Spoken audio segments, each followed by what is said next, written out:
여러분 노래 한 곡이 하늘에 떠 있는 해를 움직였다면 믿으시겠어요? 이게 그냥 신화나 전설이 아니고요. 우리 역사에 실제로 기록된 아주 미스터리한 이야기입니다. 지금부터 그 속으로 한번 들어가 보시죠. 자, 한번 상상해 보세요. 어느 날 아침에 눈을 딱 떴는데 하늘에 해가 하나가 아니고 두 개가 떠 있는 거예요. 어떠실 것 같으세요? 황당하겠죠? 그런데요, 이게 그냥 만약에가 아닙니다. 우리 역사에 실제로 있었던 일이에요. 바로 이 삼국유사 기록인데요. 지금으로부터 한 1200년도 더 전이죠. 신라 경덕왕 19년, 그러니까 그 시절에 해가 두 개가 떠오르는 아주 기이한 현상이 그것도 무려 열흘 동안이나 계속됐다고 딱 적혀 있습니다. 자, 그럼 첫 번째 이야기부터 시작해 볼까요? 하늘에 나타난 징조. 이 이상한 현상 때문에 당시 신라가 얼마나 큰 혼란에 빠졌는지 그 얘기부터 한번 해볼게요. 때는 바야흐로 서기 760년입니다. 신라가 삼국을 통일하고 한창 잘 나가던 아주 번영을 누리던 그런 시기였어요. 경덕왕이 왕이 된 지도 18년이나 지났고요. 모든 게 평화로워 보이던 바로 그때 하늘에서 이 기이한 위기가 시작된 겁니다. 아니, 한번 생각해 보세요. 하늘에 해가 둘이라니요? 그 시절 사람들한테는 이게 얼마나 무서웠겠어요? 백성들은 진짜 극심한 공포에 떨었고요. 나라는 순식간에 혼란에 빠졌습니다. 당연히 조정에서는 이 말도 안 되는 재앙을 어떻게든 해결하려고 필사적이었겠죠? 이렇게 온 나라가 공포에 벌벌 떨고 있을 바로 그때, 이 불가능해 보이는 문제를 해결하기 위해서 마치 영웅처럼 한 인물이 딱 등장합니다. 그가 바로 승려 월명사였습니다. 월명사가 이 위기를 해결하기 위해 꺼내든 카드는 바로 노래였습니다. 그 노래의 이름이 바로 도술가. 뭔가 신성하면서도 미스터리한 힘을 가졌다고 전해지는 바로 그 노래죠. 자, 그럼 이 노래가 도대체 어떤 내용이었는지 현대어 풀이로 한 줄씩 같이 음미해 볼까요? 노래는 이렇게 시작해요. 오늘이 사나 불러. 이게 무슨 뜻이냐면 오늘 제가 꽃을 뿌리면서 이 노래를 부릅니다. 라는 뜻이에요.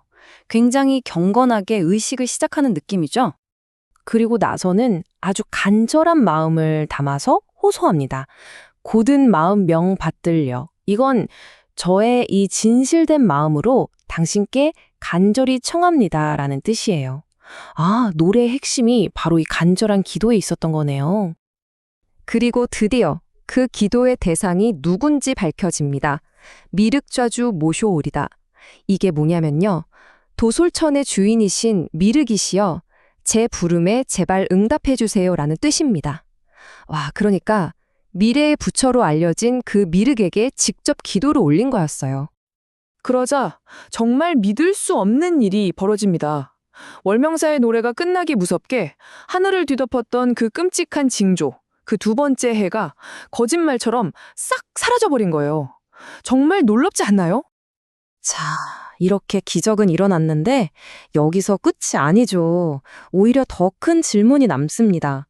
도대체 이 노래에 어떤 의미와 힘이 있길래 이런 일이 가능했던 걸까요? 지금부터 도솔과의 비밀을 한번 파헤쳐 보겠습니다. 이 비밀을 풀려면 먼저 도솔과가 어떤 노래인지 알아야 하는데요. 이건 향가라는 장르에 속해요. 향가 들어보셨죠? 신라시대에만 있었던 아주 독특한 노래인데 이게 그냥 뭐 시를 읽고 노래하는 수준이 아니었어요. 불교 의식이랑 합쳐져서 현실 세계에 직접 영향을 미치는 약간 주술적인 힘이 있다고 믿어졌던 그런 노래입니다. 자, 여기서 이제 핵심적인 질문이 나오는 거죠. 여러분 생각은 어떠세요? 이 노래가 정말로 초자연적인 힘으로 자연재해를 막은 걸까요? 아니면 이 모든 게 사실은 뭔가 다른 걸 상징하는 거였을까요? 네, 그래서 이 두 개의 현상을 두고 크게 두 가지 관점이 맞서고 있습니다. 하나는 상징으로 보는 거고 다른 하나는 초자연적인 현상으로 보는 거죠. 학자들은 과연 어떻게 생각하는지 한번 들여다볼까요? 해석이 정말 극과 극으로 갈려요. 자, 먼저 과학적인 해석부터 볼게요. 두 개의 해는 사실 환일 현상이라는 자연 현상일 수 있다는 거예요. 하늘 높은 곳에 있는 얼음 결정에 햇빛이 반사되면서 해가 여러 개처럼 보이는 거죠. 이 관점에서는 도술가는 진짜로 흐트러진 우주의 질서를 바로잡기 위한 신성한 기도였던 거고요. 자, 반면에 완전히 다른 해석도 있습니다. 이건 상징이라는 거죠. 여기서 두 개의 해는 진짜 해가 아니라 당시 왕의 권위에 도전하는 어떤 세력 혹은 분열된 민심을 상징한다는 거예요. 그러니까 도술가는 뭐예요? 바로 이 흩어진 민심을 하나로 모으기 위한 일종의 정치적인 퍼포먼스자 노래였다는 해석입니다. 근데 어떤 해석이 맞는지와는 별개로 중요한 공통점이 하나 있죠. 핵심은 이거예요. 이 노예가 위기를 극복하기 위해 만들어졌다는 사실. 그 위기가 진짜 하늘의 재앙이었든 아니면 땅 위의 정치적인 문제였든 간에요. 자, 이제 여기서 이야기를 조금 더 넓혀볼게요. 사실 이 도술가라는 노래는요, 당시 신라 문화에 있었던 아주 거대한 전통의 일부에 불과했습니다. 바로 노래로 미래를 만들어 나가는 그런 전통 말이죠. 이 도술가 말고도 현실을 바꿀 수 있다고 믿었던 향가들이 꽤 많았어요. 예를 들면 죽은 누이를 위해 부른 그 유명한 제망매가도 있고요. 노래로 산신을 감동시켰다는 헌화가, 또 극락에 가게 해달라고 빌었던 원앙생가 같은 것들이요. 전부 다 엄청난 힘을 가졌다고 믿었던 노래들입니다. 이게 뭘 의미할까요? 아주 명확하죠.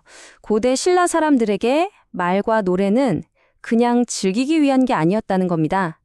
세상을 바꾸고 현실을 만들어 나가는 아주 강력한 도구였던 거죠. 바로 이 문장이 신라시대 향가가 어떤 역할을 했는지 딱 보여주는 것 같아요. 이 노래들은 기이한 현상을 해결하고 분열을 치유하며 미래를 헤쳐나갈 힘을 가졌다. 정말 예술이 곧 현실을 바꾸는 힘이라고 믿었던 시대였던 거죠. 자, 이제 마지막으로 여러분께 질문 하나 드리고 싶어요. 만약 지금 여러분이 노래 한 곡으로 오늘날의 문제 딱 하나를 해결할 수 있다면 과연 어떤 노래를 만드시겠어요? 한 번쯤 생각해 보는 것도 재미있을 것 같습니다.